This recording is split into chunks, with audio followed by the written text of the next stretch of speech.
YouTube. There we go. Thank you, Lacey. I was able to hear the music at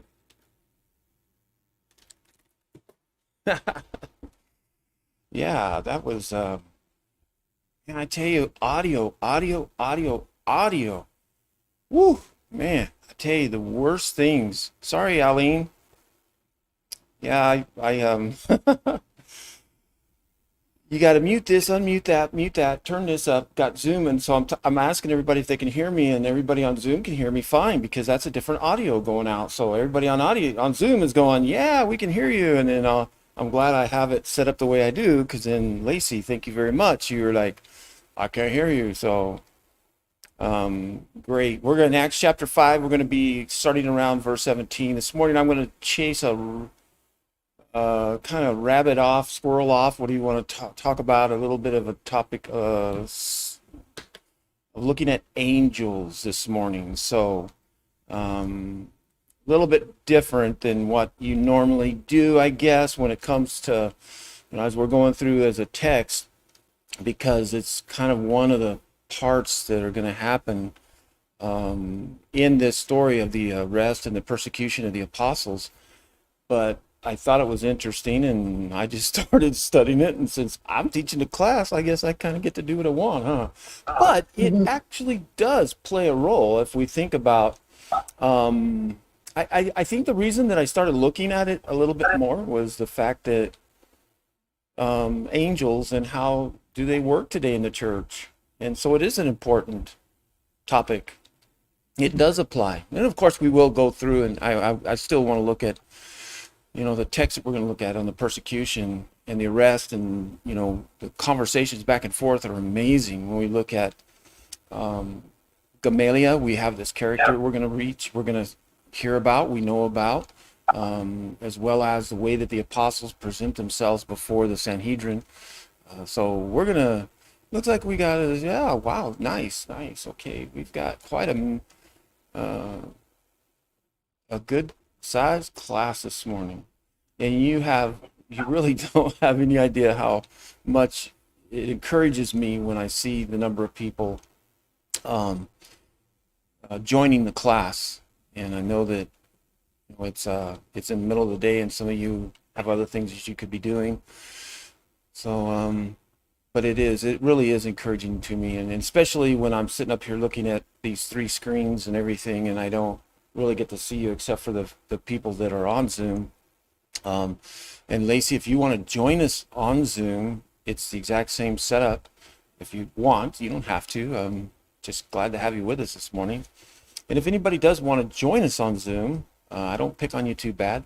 Send me an email at herring49@gmail, and or just get a hold of us through the website. Somebody say something? I have to boost my audio here a little bit so I can hear. Okay, so we are, get over to the right.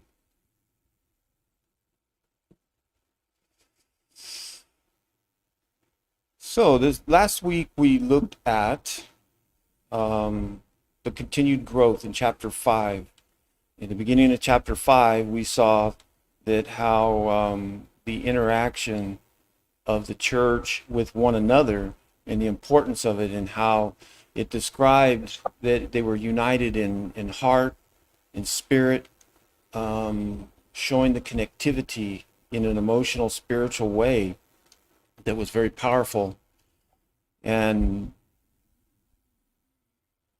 okay.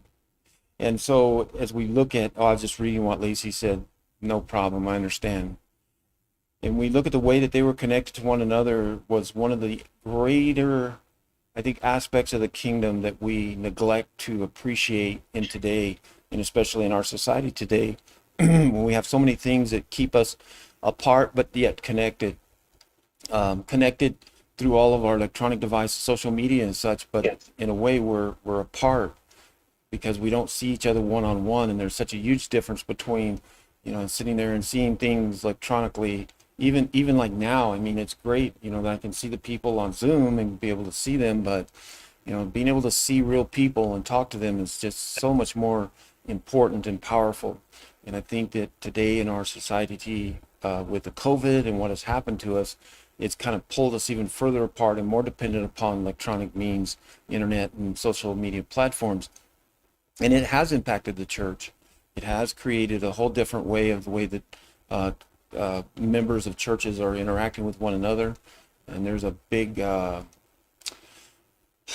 guess, fear that a lot of people are going to believe that somehow that you create a virtual church and it's as good as being in person.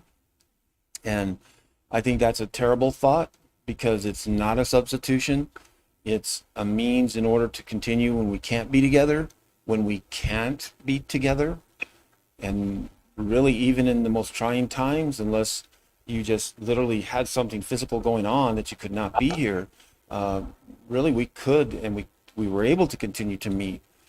But there's been a lot of churches that um, I don't know that they'll ever be the same after what's happened. And now we're going through another uh, kind of tightening down again because of the COVID variant that's now starting to hit us. And so I think it is an important part when we look at like last week's class about the way that they were united together, as well as in physical assets.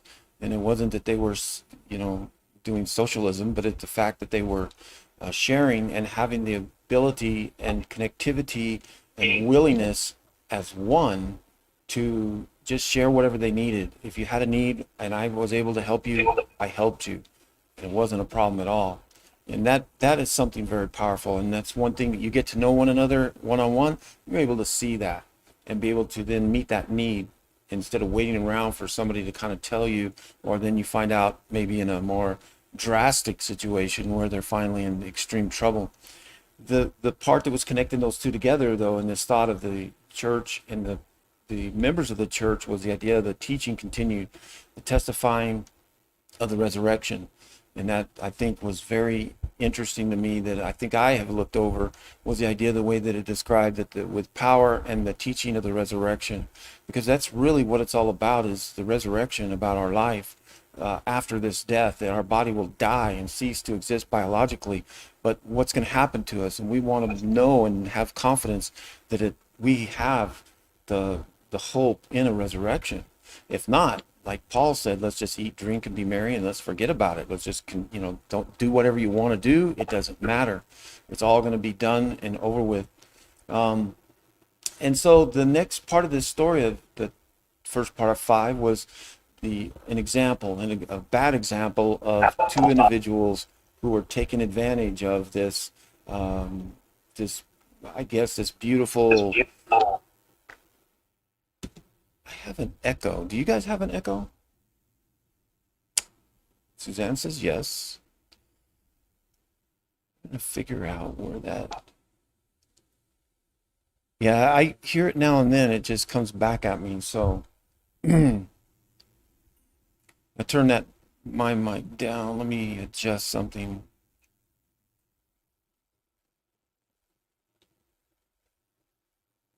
Okay, is that gonna help any at all? Is there an echo now? Yeah, I think it was my mic here. So yeah, if there's anything wrong with the audio, please let me know, because I know how it drives me up the wall whenever I hear the echo when I go back and then I watch the video and review the class or whatever it is. See, I heard it again. Just did it again.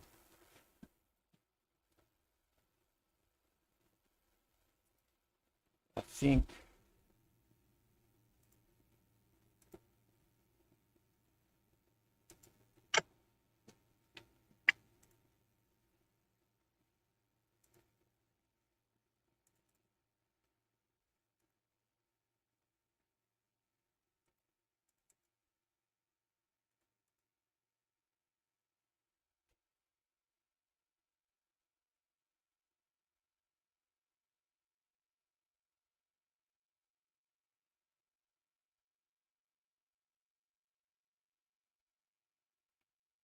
Okay. Dorothy, could you mute your mic? Yes, Could you mute your mic for a second? Okay. I don't know. Maybe it could working on it. possibly be rolling around. How's that? Is that better? Check 1, 2, 3, 4, 5. I don't know. Any echo? Any echo now? Yes, Jack, I can see your chats. Yes, thank you. Yeah, Jack, I should have been looking at your response there. Is right whenever I looked at it, I was like, oh man, maybe we have a mic open. Okay. Yeah, I think that's what it was. I need to not talk when if you're on Zoom and we're talking that way, we'll just unmute yourself. I'm sorry. Yeah, okay. So I think we're okay now. Okay, let's get back to it. So the idea was that the I think this ego that Ananias and Sapphira were demonstrating was that they wanted to get the same type of attention that Barnabas was given because he sold land and other people were selling land. And it's kind of a comparison between the great and beautiful spiritual gift that Barnabas had given by selling some property and then comparing to Ananias and Sapphira was that they did it for a complete opposite reason. It had nothing to do with really the idea of helping others, but it was about themselves and the glory that they would receive and accolades from others because of what a great thing they were doing.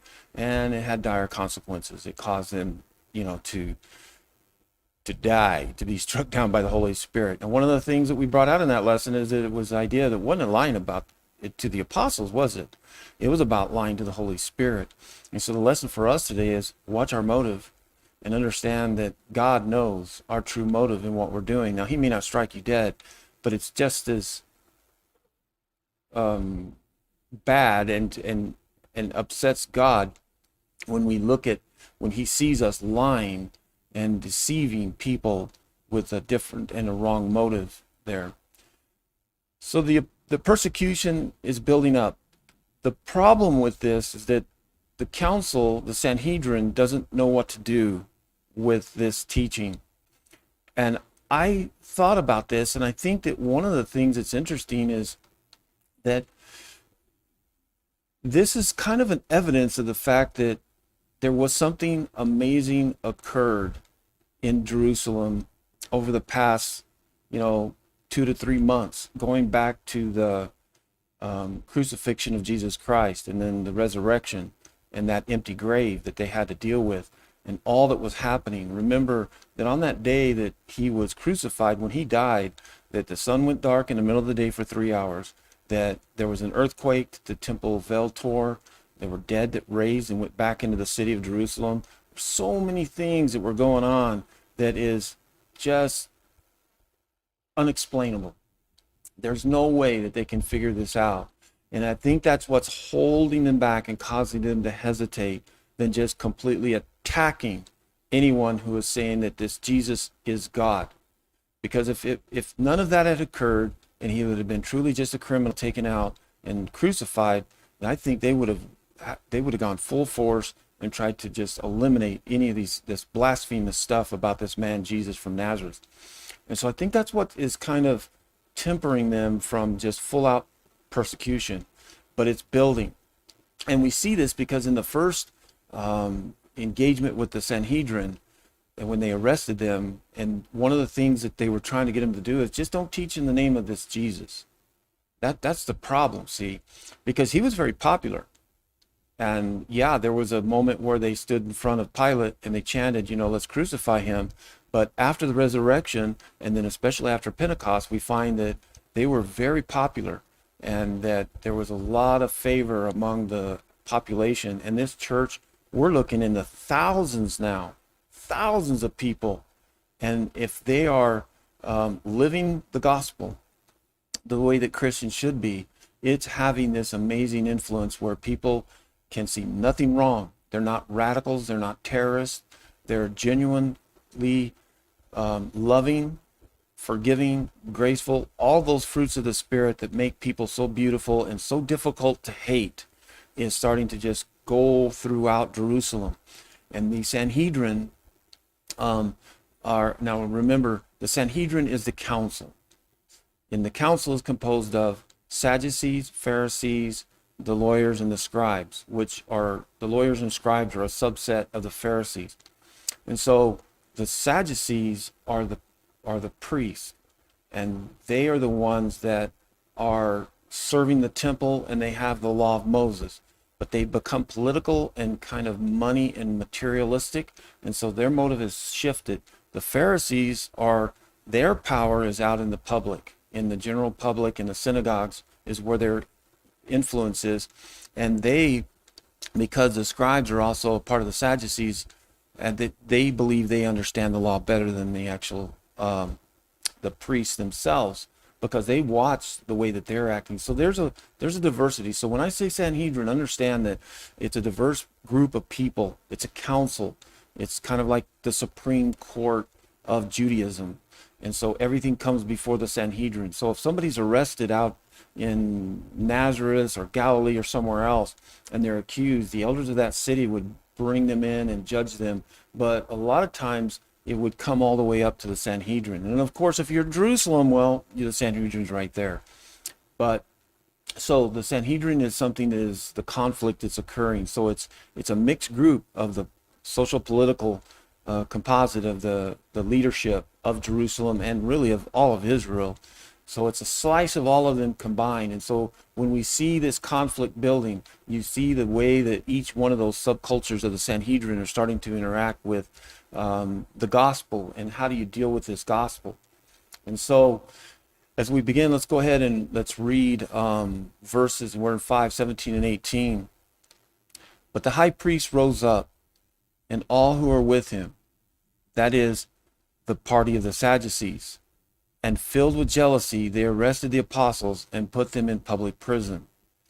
So, now remember, one of the requirements, if you're going to bring blasphemous charges, capital punishment type of charges, or the punishment was going to be a capital level, they would have to convey the Sanhedrin. So as we read here, we see that it was the priests. Now the priests are the Sadducees, and that's kind of what I just said about it. In 17, it says that the priests rose up. Now remember, who are the priests? The priests are the Levites. But among them, the high priest was a direct descendant of Aaron. So the priests were the ones that were also a part of what you'd call like the temple guards, the police, Capitol Police, the temple police, the people who took care of the sacrifices and such, all the Levites, the helpers and workers around the temple. So those are the priests. Sometimes you think of priests as a very specific, and I know I do. Sometimes I hear the word, the priest, but it's also not the high priest as well as all of those that were working in the temple. But here, the high priest, so Caiaphas or Ananias, are the ones that are listening to this teaching and become very upset. Now the party of the Sadducees, now that's what is something about the Sadducees that we know about them as far as their views?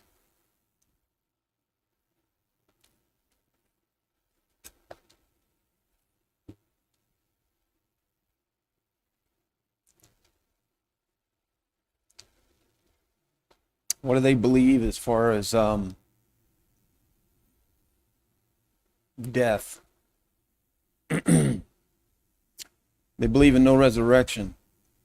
Remember at the beginning of 5, when it said that the disciples and the apostles continued to teach, and they were talking about the resurrection. So anything to do with the resurrection is something that they're not going to want to hear. And the next part is the idea that of this man Jesus, whom they are directly responsible for. The weight and guilt has to be completely upon them for his death. So this man, who now has a very high popularity rating among all the people around in Jerusalem, and even compared to their popularity, they don't want his name. And then the fact that they're tying that into that he was raised from the dead, and they have an empty tomb. They don't, they can't get around that.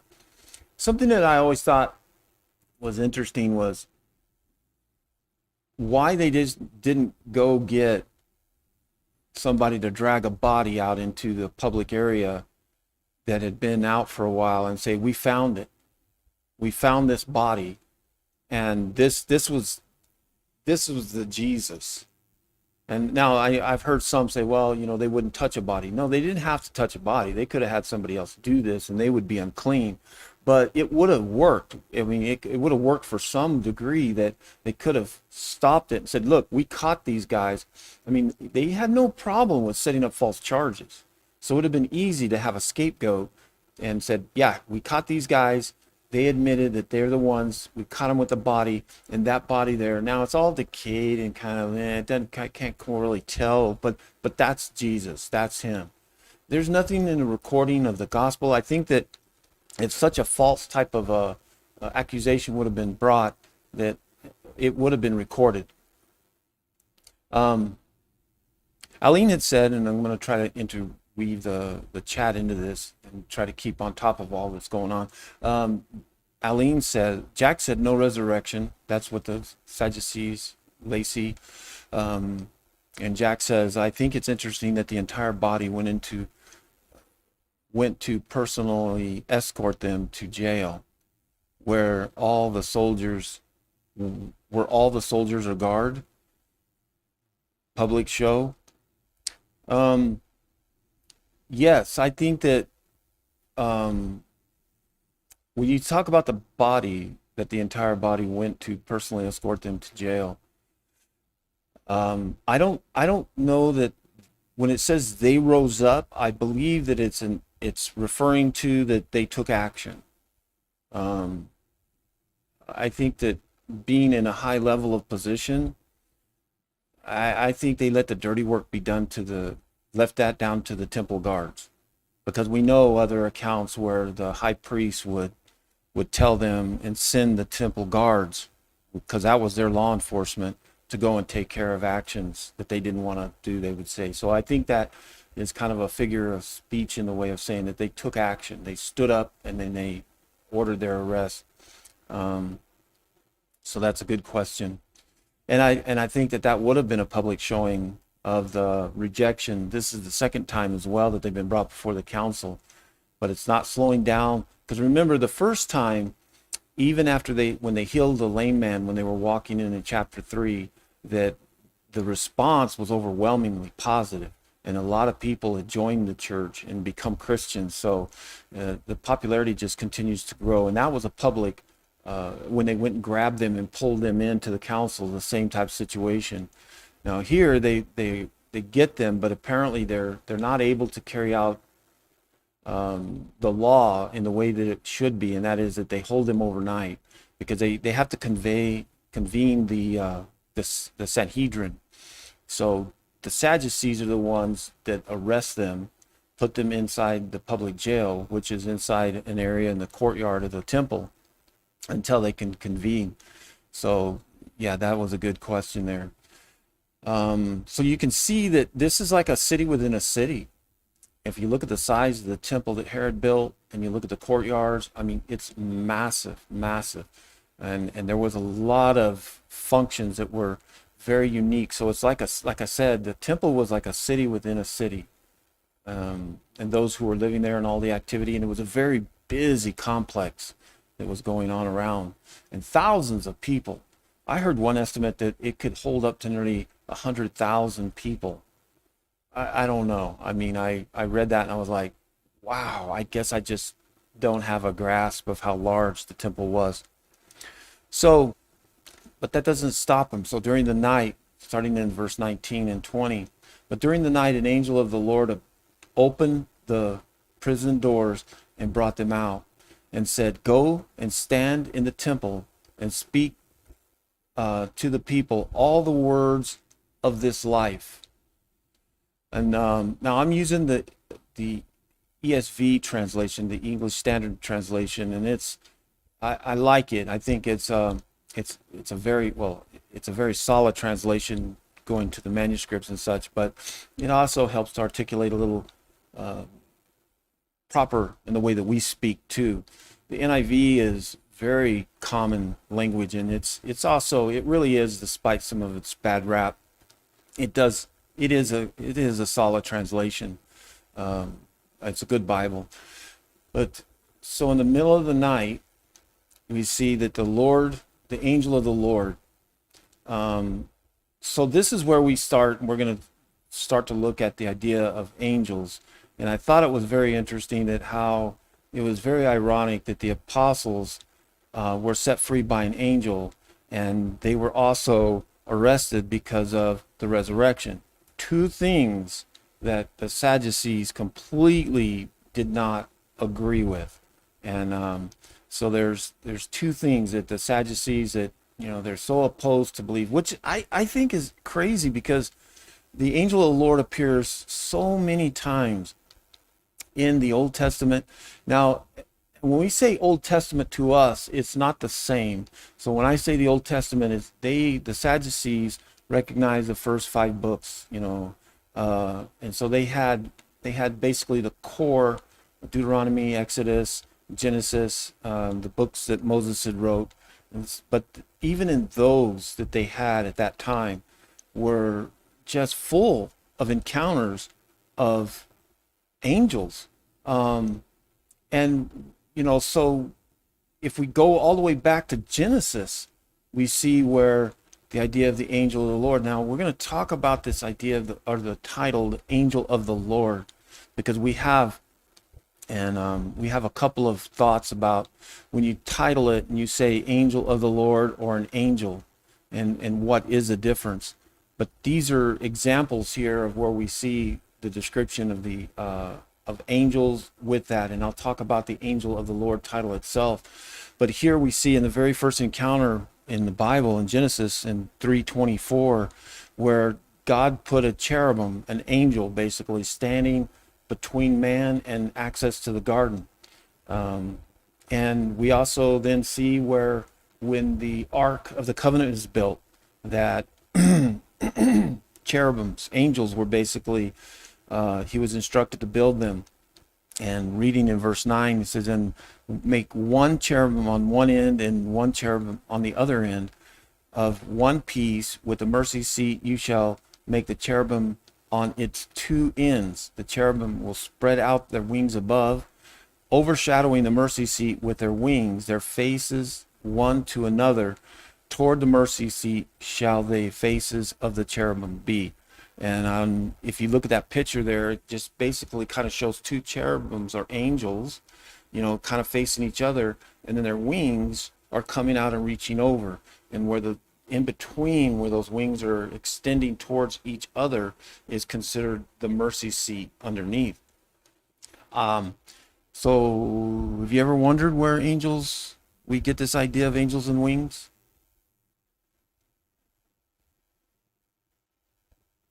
Yeah.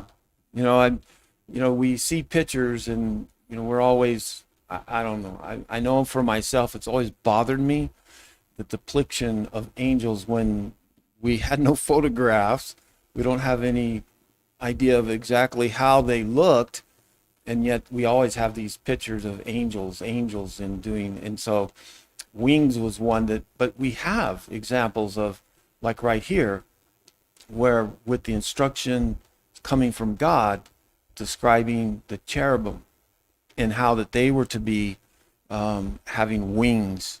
And so that is one. We also see where the use of angel of the Lord when it comes to Abraham and stopping him from sacrificing Isaac. It was the angel of the Lord. In Genesis 22:11, we read, but the angel of the Lord called to him from heaven and said, Abraham, Abraham, and he said, here am I, and telling him to basically stop. And so this is the angel of the Lord. The angel of the Lord spoke to Moses from the fiery bush in Exodus 3:2. And the angel of the Lord appeared to him from the flame of the fire out of the midst of the bush. And he looked, and behold, the bush was burning, yet it was not consumed. So again, these are references that the Sadducees had.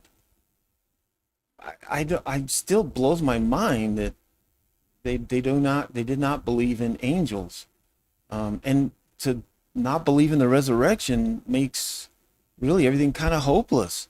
So why are you living a good life if you're not going to exist afterwards?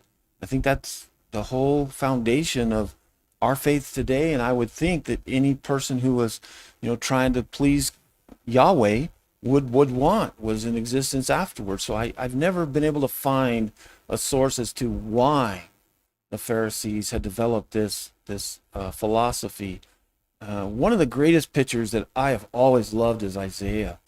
When Isaiah is in the throne room and the way that he is taken up in, and Isaiah saw, now seraphim, cherubim, these are all different words used to describe a heavenly creature that we would call angel. Now the word angel means messenger. So you say that, it's like saying prophet. You tell somebody, well, I'm a prophet. Okay, then who are you speaking for? Because that's what it means. It means you're speaking for somebody if you're a prophet. Moses' prophet was Aaron. Moses was God's prophet. He spoke for God. Aaron spoke for Moses. And when we find the excuses that Moses had tried to give to God why he couldn't go, because he couldn't speak real well, and then Aaron was coming up the mountain and he looked at him and said, okay, there's your prophet. Aaron will serve as your prophet. So angel is the same. It's a messenger. So within the messenger, we do know that there's an order of class of angels. And I don't want to get too far down the rabbit hole on this, on angels, but to bring up some other things that help, yeah, and they also, most of the angels, we see them, they have some form of the appearance of a man. And it's interesting because I think that's what we would be able to relate to and understand and be very comfortable with. Versus if a pig was to start talking to us, or Balaam and a donkey was to appear in the form of a donkey. So I think a man was very appropriate, but you're right, absolutely. And not with wings, right? Some of them appeared as normal men. So, so that, I think that's where that we have a problem with the depiction of all angels always having wings. But wings are a part of a description of them. So in Isaiah 6:2, we see above him stood, now he's in the throne room, a seraphim. Each had 6 wings. With 2, he covered his face, and with 2, he covered his feet, and with 2, he flew. Now, the picture I have here, that this, I'll bring it up a little larger so you can see it a little better.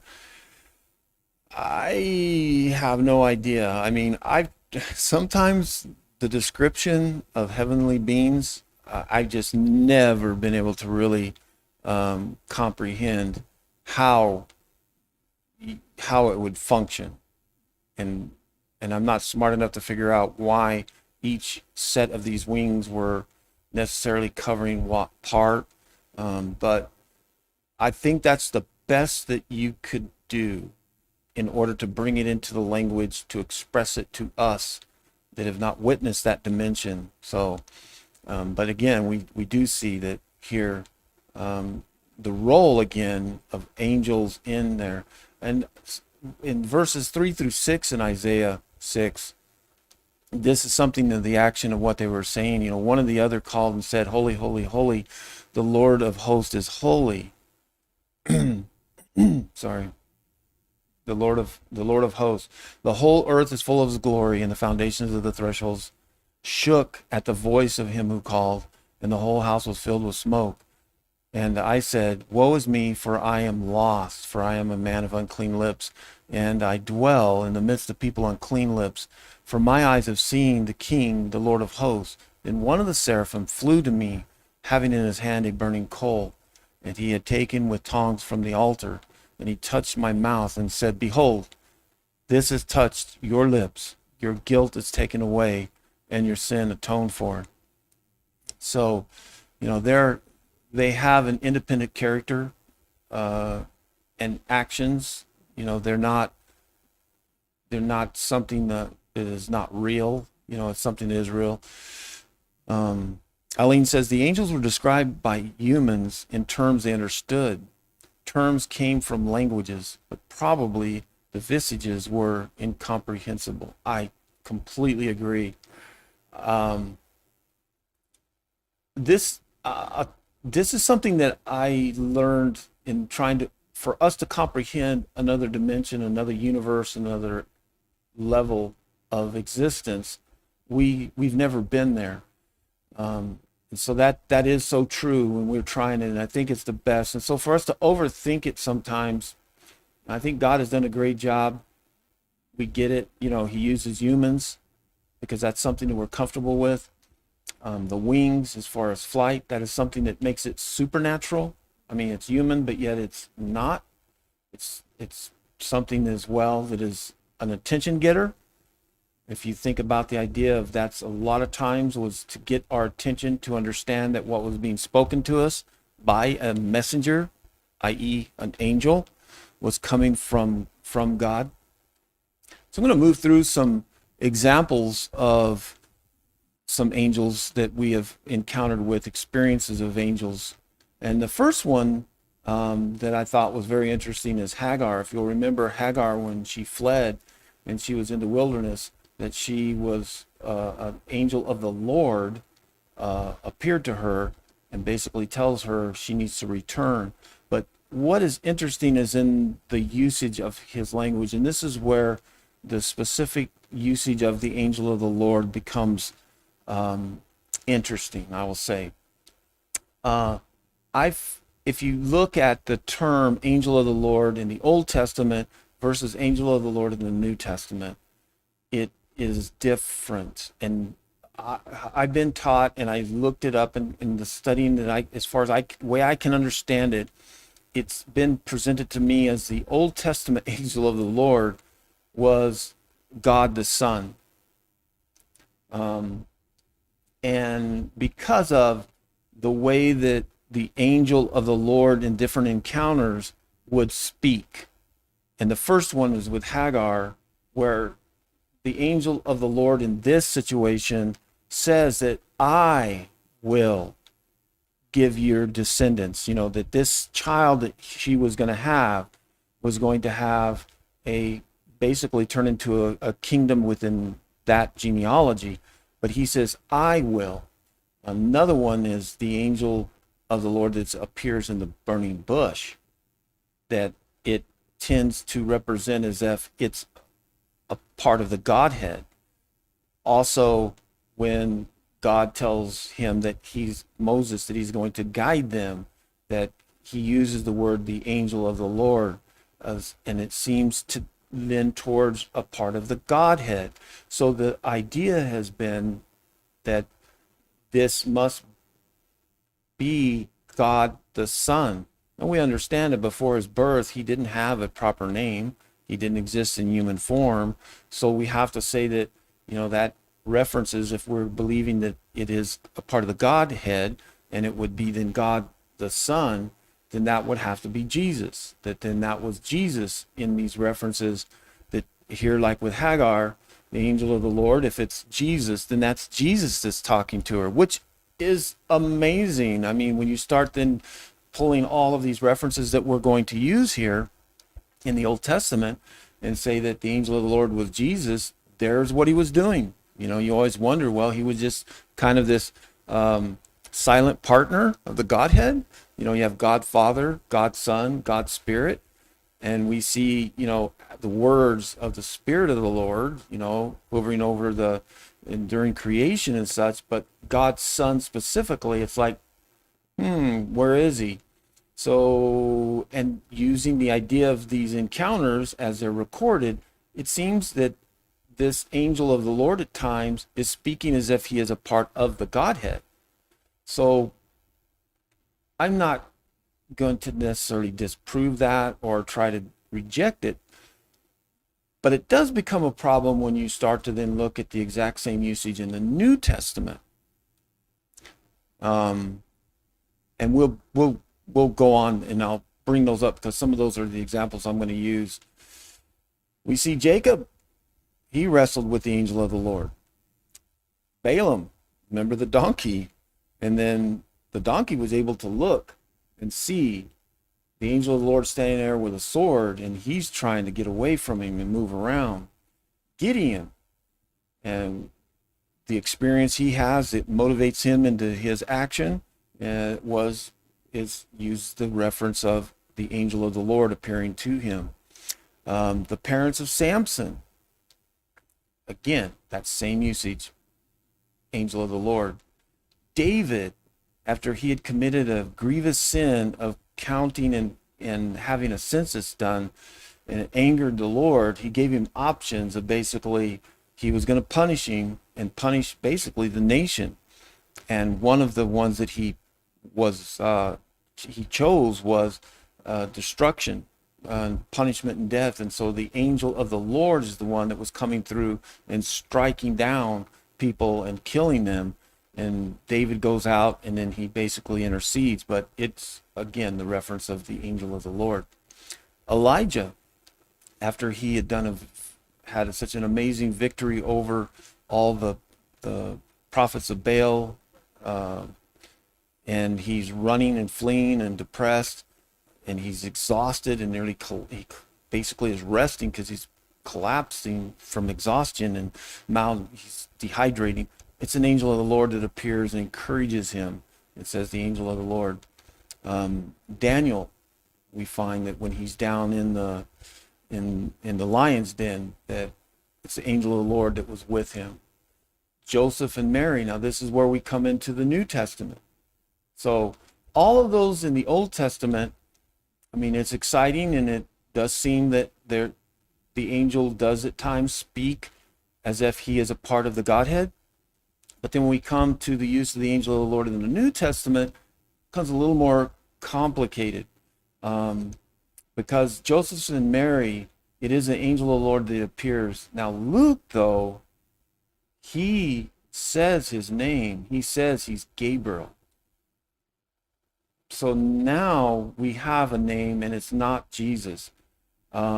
Also, whenever the angel of the Lord appears to the shepherds in the field, well, if he's a baby, then he can't be out talking to them. So this is where I have a struggle with this as well. And also with the women at the temple, one of the references that it was an angel of the Lord that was there. So it seems to be that if Luke records in the New Testament, because he says who he is as the angel of the Lord is Gabriel, then I tend to believe then we have to kind of, I think, lean towards that those references, at least in the New Testament, or Gabriel. I can also explain and think that just because we have some references where the angel of the Lord at those different encounters, like with Hagar and with Moses, he refers in the sense of like as if he is a part of the Godhead.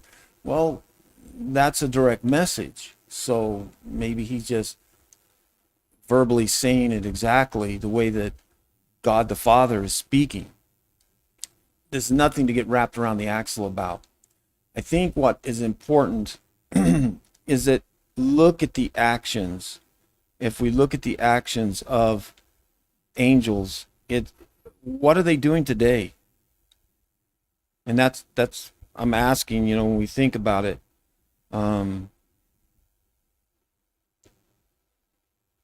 If we have such activity throughout the Old Testament, and I mean not like on a daily basis, but we have so many examples of where the angel of the Lord was involved in things in the lives of God's people, then we see in the New Testament as well. The angels. So what are they doing for us today? We have the Bible, which is God's message to us. I'm going to bump up my volume. Say that again. We have the Bible, which is God's message to us. Absolutely. And so it is an angel. I mean, it is a message. We have that. So there's a large part of it that we don't really necessarily need that type of message, because the message has been delivered.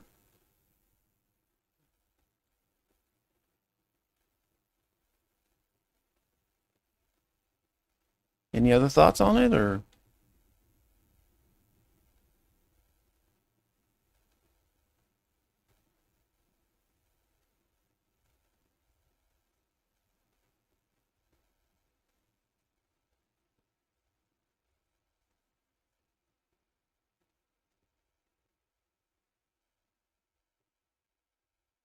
I'm trying to get you to dig deep here.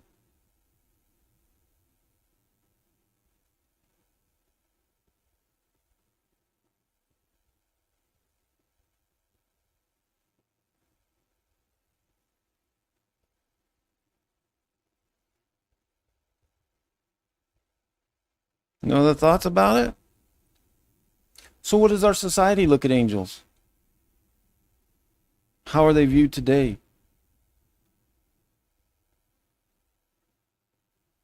They're viewed as guardians or protectors. Mm-hmm. Now we do have a so okay.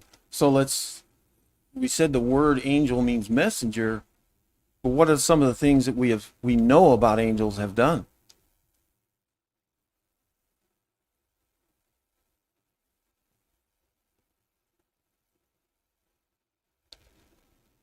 Yes, Jack. I'll get.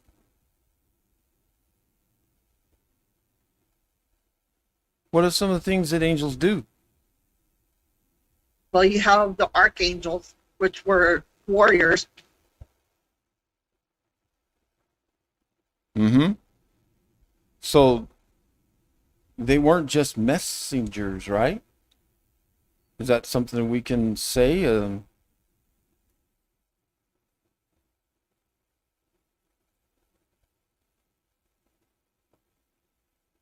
I didn't cover all the examples, but what are I mean, what were some of those actions? I'm gonna make you dig, man. This is supposed to be a Bible class, so as far as like the interaction, Dorothy, you brought up the idea that angels are something that we don't necessarily need as far as the message. Um, Now, but we do have some descriptions of things and actions. That's what I'm trying to dig at, is get you to think about what do we know that they have done in the Old Testament. We just saw right now where they opened up a jail, right?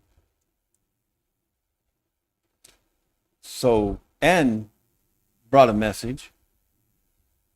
We look at Daniel, well, it wasn't as much of a message, was it? While he was in the lion's den? I think that's where the protector comes in. Mm-hmm.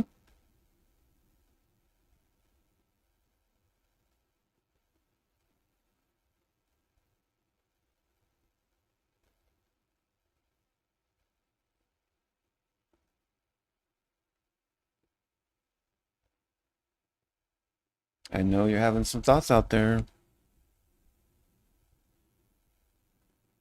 Ministering spirits. That is is kind of the cornerstone, I think, of their purpose is ministering spirits. Um, the Hebrew writer says that are not angels not ministering spirits. So when he talks about the Hebrew writer is bringing out in the first part of, chapter 1, the greatness of Christ over everything else, over Mosaic law, over Moses and all this, but one of them is saying that he was made a little lower than angels, and then pointing out the fact of the relationship of angels to us is that what is their purpose was, ministering. So ministering includes, bringing us comfort, protecting us in the actions that we see, all the way even to like Balaam whenever he stood there and trying to block him. We see that the angel of the Lord was, or angel, was in with Daniel and probably comforting him as well. So as far as today, we also see now, think of another one, Sodom and Gomorrah. What about Sodom and Gomorrah? What are some of the what do we know about the angels in that whole storyline there? Not just, but the engagement and everything that occurred with angels in that.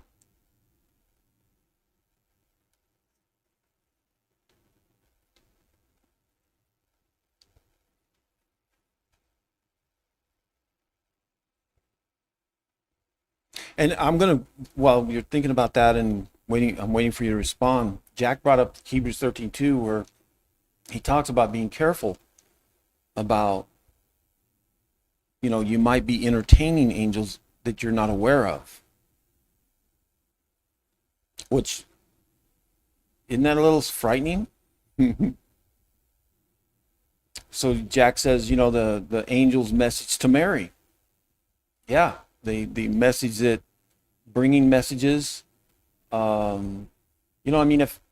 If that, to me, revealing an angel, bringing that message to Mary was a wonderful, beautiful, very precious encounter of God coming to Mary and sharing this beautiful news and this fulfillment, and how special a message that was.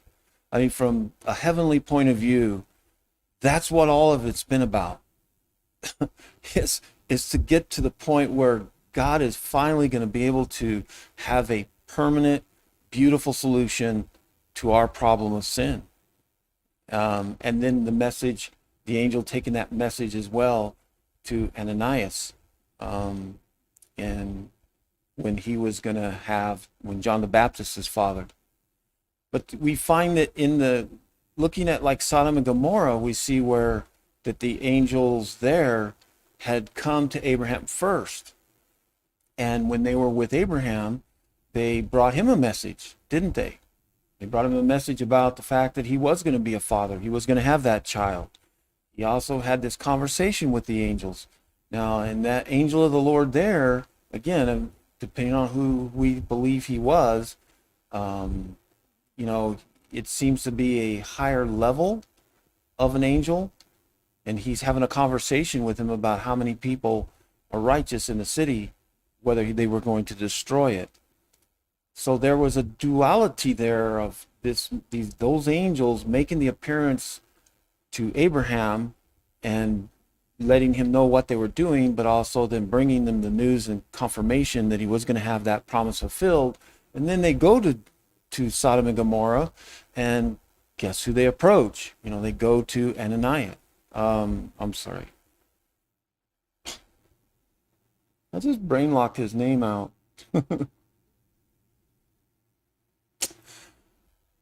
Oh. But and he helps guide them out, brings them out of the city and safeguards them. So there's a lot of activity that the angels were involved in that we don't also have recorded. Remember Hezekiah, when the Assyrian army surrounded the city there, that in one night 185,000 Assyrians were slayed by an angel.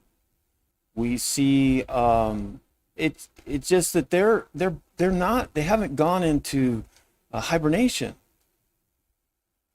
They're still ministering. I don't know how. I'm not going to say that I know when they're doing things, but I think the lesson we can gain from all that we have written before us today is that they have a diversity of role. They're very active in what's going on in the world, and that's what God uses to take care of what he wants exercised, what his will is carried out through these angels, these heavenly beings. And so today, angels are working. I think we have taken that out of context, and we've taken it and misapplied it and overdone it. I don't believe every individual has a guardian angel. I don't believe in that. But I do believe that angels are around us.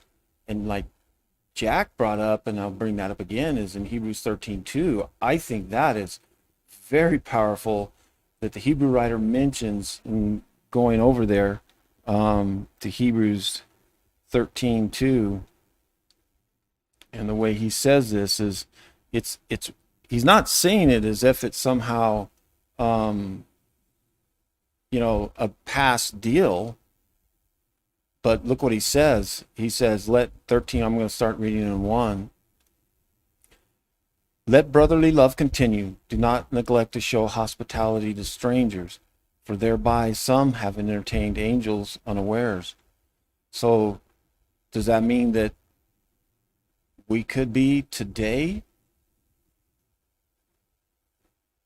So don't neglect hospitality because you don't know if they're angels, because it's happened in the past.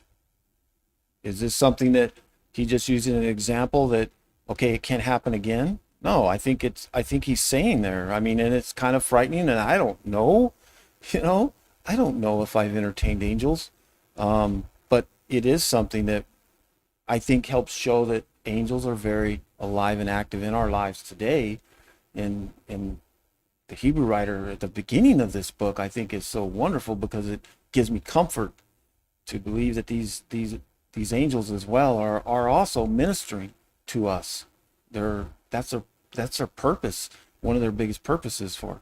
Jack says, looking at Matthew 18, see that you do not despise one of these little ones, for I tell you that in heaven their angels always see the face of my Father who is in heaven. And I think that's exactly where it's been taken, that they have guardian angels. And I don't know that, I guess what I should clarify is I don't believe we have one specifically assigned to me.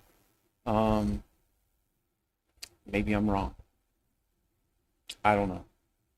But this is something as well, I think, supports the idea that the angels still are very much involved in our lives. Very much involved. Okay, any other thoughts before we get back into our text after we chase that rabbit? Was that interesting, helpful? You learn something, or? I think it was very interesting. I've had doubts about angels today. I think it is overused because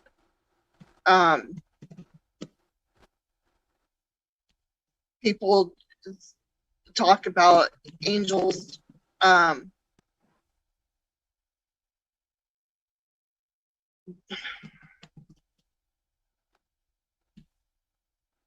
an answer to many things that happen. Yeah, it is. It's I think we can go. I think we're very capable, and we do this too often. We go to extremes. We go to one where no, they do nothing, to they're involved in everything and they're everywhere and they're doing all this stuff. And so I agree. I think that it goes both ways. And so that's why I just, like I said, I want to chase that rabbit because we are looking at the church and searching for the church and how do they interact today. And so trying to wrap this back around to our text. But I think it is an important part that here these men are, presenting the gospel and the way that they're being treated. And here is an angel in the middle of the night opening up, a prison cell. And there they are. I mean, it's just an amazing thing that we see that. Now, between the Holy Spirit, which we know we've been given, and how that the Holy Spirit is active in our lives and is in us, and that's a whole nother discussion, but it's there. The scriptures clearly say that. Paul talks about that in Romans.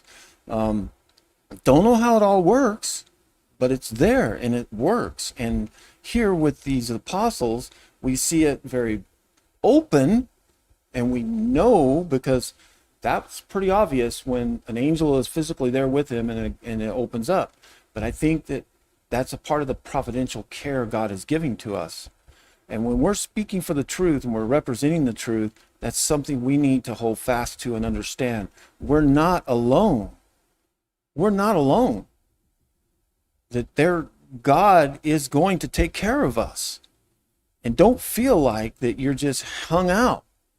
And I think that's what I have felt a lot, Is it, yeah, okay, man, I'm up there preaching, I'm teaching Bible classes, oh, and everybody's snoozing, nobody will talk to me in class, and, I put all this time and effort in it, and, or I'm talking to people who are disagreeing with me when I'm trying to have Bible studies with people who are not Christians, and blah, blah, blah, I just, woe is me, and, but that's just the way I have to deal with it. But we need to understand that I need to understand I'm not alone. That if we're doing God's will, I don't know how it's going to happen, but we know it's going to happen, and He's going to be with us. So, yeah. Oh, Lacey, yeah, 19:1, Malka. And I was going to bring up the Hebrew and the definition of that too. Jack says that it may have increased their belief that God will make a way for them and that no jail would hold them if it is will. Yeah, absolutely. Think about how discouraging, especially at the beginning, as they're starting to, they've gone from hiding and running after he was killed, crucified, to now they're coming out and they have this encouragement because they've ate with him, they've walked with him, and so they're fired up. But now they're meeting resistance. They're starting to get blowback on them. And so by this angel appearing to them, yeah, that would have been a great idea. And there is some figurative side to this, that there's no jail that's going to contain the word of God. You're not going to hold it back.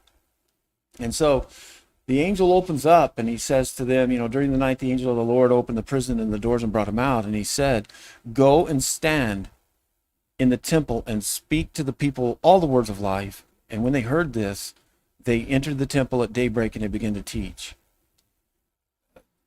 They went right back, didn't they? They go right back out. So get back out there, continue. This prison can't hold you back.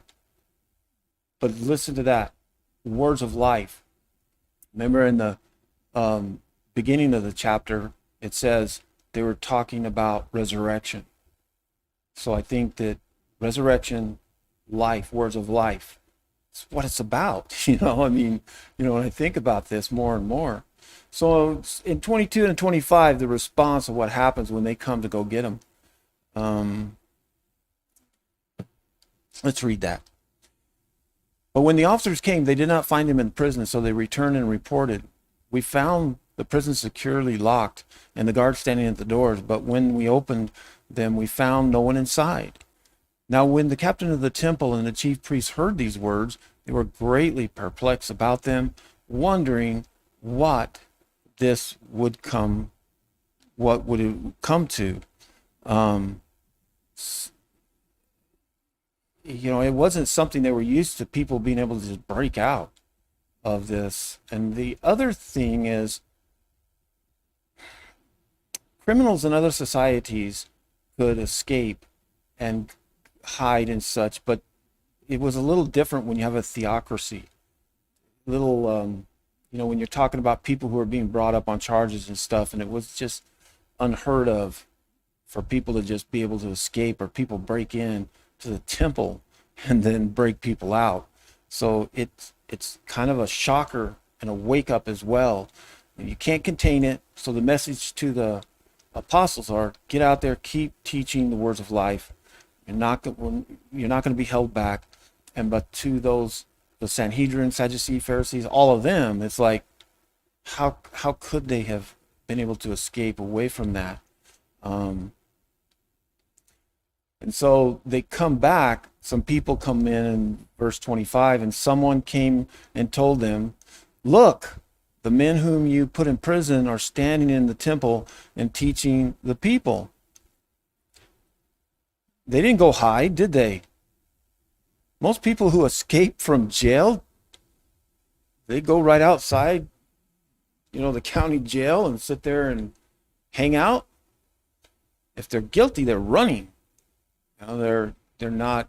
So someone comes in after they receive the report that we don't know where they're at. They're gone. They're thinking, uh-oh, what's going to come of this? They've called the Sanhedrin, the council, together. And then someone comes in and says, hey, they're outside. They're out in the courtyard. So it's something that's So they go and grab him again, don't they? They bring him back in again. So let's read that. Then the captain with the officers went and brought them, but not by force, for they were afraid of being stoned by the people. And when they had brought them, they set them before the council. And the high priest questioned them, saying, "We strictly charged you not to teach in his name. Yet here you have filled Jerusalem with your teaching, and you intend to bring this man's blood upon us." Remember, that's what I said, that they have a popularity problem. And that's exactly what, Jack, you say, is that they're worried about the public opinion instead of the sign that God was in control. And that was the conflict that they had at the beginning with. It was like, we cannot deny that miracle occurred. And this is what we discussed when we talked about the healing of the lame man. Was the man is standing there next to them in front of the council.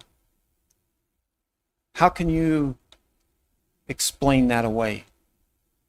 Was it from God, or was it from man, or was it from Satan? There's only three options you can come up with. Either a man healed him. That's never happened in the past, even if he got well really quick. No, not a man. Devil? Wow. You start accusing them of teaching it with the power of the devil. Didn't they do that with Jesus? They tried to accuse him of the good works, that they was using it from the power of the devils. Not going to touch that one. So the only conclusion, which they're not going to say out loud, it's got to be from God. So now again, the public opinion is still really high. And you're right, popularity, not what God wants. We're faced with that today, aren't we? With popularity versus what God wants. And I see that in the moral dilemma that we're faced with in our country today. Is it, what are you going to stand for? Are you going to worry about popularity? Or are you going to worry about God? And I think this is a good illustration of that for us today. When he talks about the blood, I thought that was interesting. How ironic, that when they say that here. So when Pilate saw that, this is dealing with Jesus in his trial, so that when Pilate saw that he was gaining nothing, but rather that a riot was beginning, he took water and he washed his hands before the crowd, saying, "I am innocent of this man's blood. See to it yourselves." And all the people answered, "His blood be on us and our children." Wow, that's kind of fulfilling of a prophecy, isn't it? They fulfilled their own prophecy because they stood before Pilate and had the guts to say, "That's fine. You know what? Bring it on. Bring his blood on. We're not bothered by it at all." And now they're cowarding because they're accusing them, saying, "What are you trying to do? Bring the blood of this man? Well, you thought it was a righteous act when you had Jesus, when you called out and said it, but now they've completely turned around and they're in it all again." Like you said, Jack, has to do with popularity and not wanting to accept the truth. This is coming from God. And so Peter responds, and he says, "But Peter and the apostles answered, 'We must obey God rather than men. The God of our fathers raised Jesus, whom you killed by hanging him on a tree. God exalted him at his right hand as a leader and savior to give repentance to Israel and forgiveness of sin." Wow, that's another instance. You talk about blaspheming all over this, when we think about it. First off, we're not going to listen to you. We're going to listen to God. And the God of all of our fathers, you're the Sanhedrin, all you guys, he's the one that did the raising. And if you're sitting there and they're just struggling, the Sanhedrin council listening, it has to become harder and harder for them to just reject this, what's happening before them. And you did kill him. The blood is on you. And you know, the phrase hang him on a tree was one of the worst ways of execution, because the right way was you would stone them. But if you wanted to really humiliate, was you would hang the body up. Even the Jews, if you remember Joshua, when they went in and were conquering, after they conquered Ai, that they took the king's bodies and they hung them. But they had to bring them down. The law said they had to bring them down before sundown. But, so yeah, I mean, but you killed him, God raised him, and now he is king, and he is the one who's bringing forgiveness of sins, which again, they definitely don't want to hear that. And I remember what Samuel told King Saul. Behold, to obey is better than sacrifice, and to listen than the fat of rams. That's just a little small excerpt of the verse there, 22. But that seems so confusing, because you'd say, well, the sacrifice is obeying. Yeah, but you can go through the motions and it can be completely appalling to God. And that's what they're doing.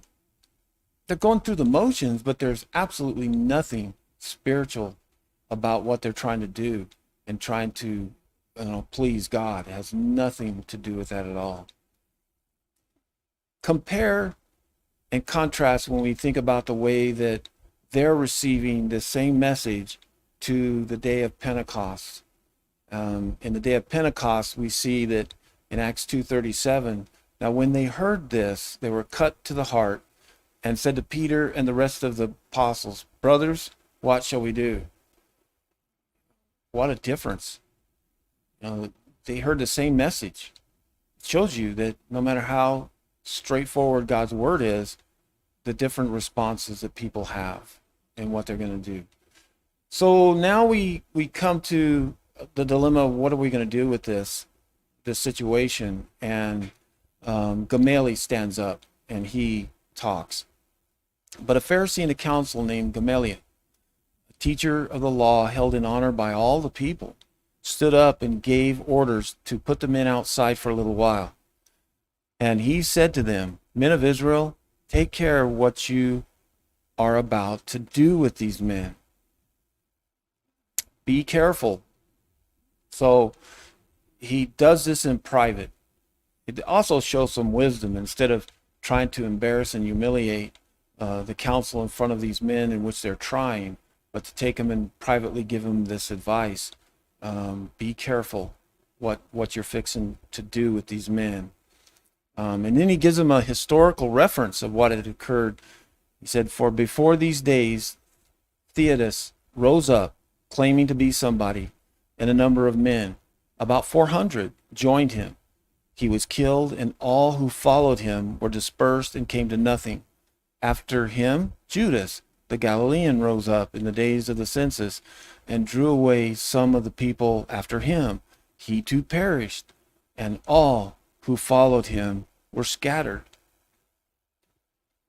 So we have a historical example he's telling them. We know how this will turn out. If it's something that's just a insurrection, and it's going to go away. And one of the things you notice that he says is that you take the leader out and eventually everyone else is going to go away. They just lose their drive. What do you think about this? What's happening here? Jack says, this is also an example of God. Law is always above government, acting in contradiction to God's will. That is a very important point for us today, isn't it? So compare, and that's what they're trying to say, is that we should always place God first. And that's what you and I today, we have to remember that, yes, we're American citizens. Yes, we have to follow the laws of the land. We do. And I'm not going to end my thought here by trying to undercut what I just said about following the government. Because the Apostle Paul very clearly said to submit yourselves. And in that letter to the Romans says, give honor to the emperor. So if the emperor is saying things, you honor him by obeying. And think about the emperor Nero, which was ruling at the time that he wrote that letter. One of the most wacky, evil men that you could imagine, who was taking Christians and rolling them up and putting them in oil and burning them in his garden, who accused him of burning Rome down. Think about following anything that man said. You could hear people all day long coming up with excuses. I'm not going to listen to him. I'm not going to do that. I'm not going to pay my taxes. I'm not going to, he come out with this new ordinance and stuff. I'm not going to do that. The man's nuts. The man's crazy, and not following him. And I struggle with that because, I don't like a lot of the things that most all the presidents have said. And a lot of our political leaders don't like what they have to say. I'm not in agreement with a lot of the policies they might say. But as a Christian, I am commanded to follow it. I am. And it bothers me when I hear Christians very rebellious towards what the government is saying. Because that is not what we're taught to do. Except when it comes to undermining God's word. That's when we have to stand up. And this is where the other side of it, where people who are completely obedient and just following everything, just lets everything roll over them. See how we are? We go from both extremes. Instead of saying, okay, I understand, I will submit and I will be obedient and I'll be the model citizen. But when it comes to contradicting what we know God stands for and teaches, then we have to have the courage. We have the obligation to stand up for that, because that's a part of the teaching. That's a part of defending our faith. And why it bothers me is because we will have some, again, that will completely rebel against the government, but then not stand up for moral decency. And we look in today, we are so challenged by accepting the moral standards of our society and the threat that is coming more and more obvious to us, that wanting Christians to compromise your moral values to match what the world is teaching. And we have to be able to stand up for that moral rightness of what God stands for, and separate what is the civil government from what God's regulation. Jack says, for example, if the government were to tell you that all prayer is outlawed, absolutely, I'm not going to stop praying. I'm not going to stop. That's something that as well. If they tell us that we can't assemble to worship God anymore, no. So he brings up the fact that in these cases, I tell you, keep away from these men and let them alone. So in this case, I think Gamaliel sees that their leader's been struck down, but they're growing. I think he's being very nice about trying to tell them, we better leave this alone. He said, so in this present case, I tell you, keep away from these men, let them alone. For if this plan or this undertaking is of man, it's going to fail. But if it is of God, you will not be able to overthrow them. You might even be found opposing God. They took his advice. I think that based on the popularity of what's going on, they're sensing that. So they call him back in. They call him in, and when they call the apostles in, they beat them and charge them not to speak in the name of Jesus. This is the second time, and they let them go. And when they left the presence of the council, rejoicing that they were counted worthy to suffer dishonor for the name. And every day in the temple and from house to house, they did not cease teaching and preaching that the Christ is Jesus. Not discouraged at all. Not discouraged at all. But we, today, it doesn't take much, and we become so discouraged. And we stop trying to proclaim these great words of life that are focused around the resurrection and how we can share that with others. Paul says in 3:10, in Philippians 3:10, that I may know him and the power of his resurrection, and may share his sufferings and become like him in his death. Can you say that? You know, is it that important to us that we want to know and look at the way he says that the power of the resurrection, that it's real, and to share as well in the sufferings? And our suffering really is rejection by people who disagree with us, and maybe some humiliation, embarrassment. But that's by men. It's not by God. You know, so far, it's still illegal to kill Christians. It is. I mean, they can humiliate us, and they can embarrass us, and they can do all sorts of things like that. And we won't stand up for God.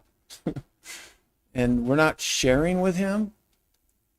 So, you know, C.H. Spurgeon said this. I found this quote was, there are no crown bearers in heaven that were not cross bearers on earth. We're not going to get to heaven without a little, you know, a few scrapes and bruises and injuries. And I'm speaking spiritually and physically, and think we can just go to heaven without any price at all, any exposure to, you know, ridicule and things like that. Well, that's all I have for class. As far as the main part of the class, if you guys have some closing thoughts or suggestions or comments, I'll give a few moments here.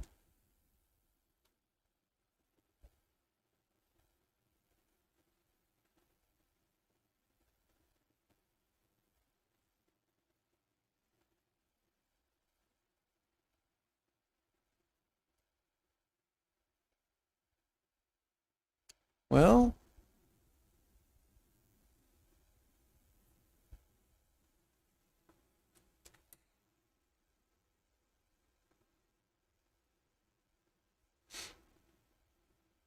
thank you guys. And I hope that you'll be able to join us again Sunday morning at 9:30. We'll have Bible study and worship at 10:45, and Wednesday at 7 next week, and again next Friday. If you have any suggestions, you want to join us on Zoom or any other way, I would really enjoy interacting with you and letting me know what you think about the class, any way I might be able to improve it as well. And so we'll see you guys later.